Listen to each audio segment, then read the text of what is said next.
Dark web treasure hunt.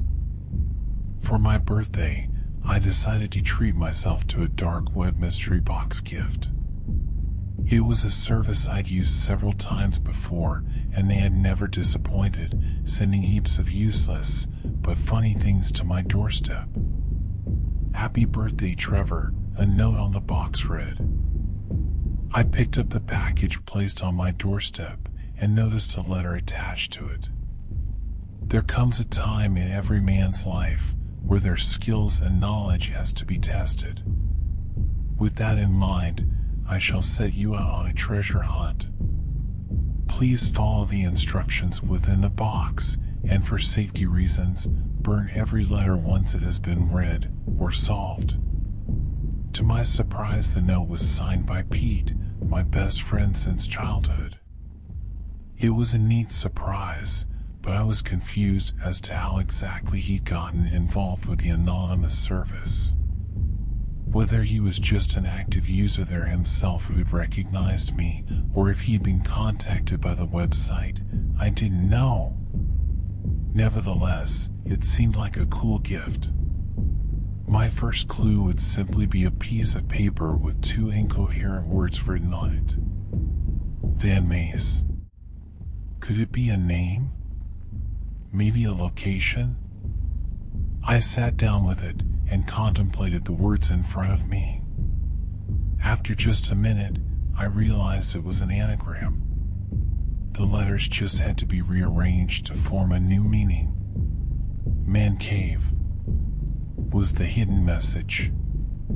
It was a reference to Pete's basement, a place we'd frequently spend our Saturday nights playing video games and drinking whiskey.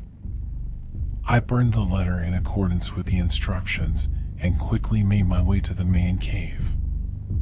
There, I used my spare key to unlock the door, half expecting a surprise party. Instead, all I found was another clue. An ace of spades and a picture. Both were pinned to a board with an unfamiliar knife. I removed the knife and checked out the clues. The picture itself was of a place we frequently went with friends to smoke and relax. A beautiful field which no one knew about. It was just a short hike outside the city. I made my way there in about an hour. Our usual place was hidden in the shade beneath some trees. Once there, I noticed a shovel sticking out of the ground. On top of lay some fresh dirt. Spade.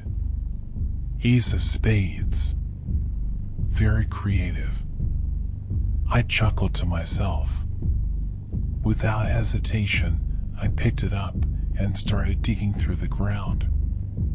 After less than a minute, I hit something solid. Expecting another clue, I bent down and brushed away the dirt. As I put my hand on the cold surface, I immediately retracted it in shock. It was Pete, buried under the dirt, dead from multiple stab wounds to his chest. In shock, I called the police, devastated by the loss of my best friend. While I waited, I sat down and tried to figure out what the hell had happened. That's when I realized that I had burned every note and that my fingerprints were all over the murder scene. From the strange knife in the basement to the key and the shovel itself used to bury him. I'd been set up.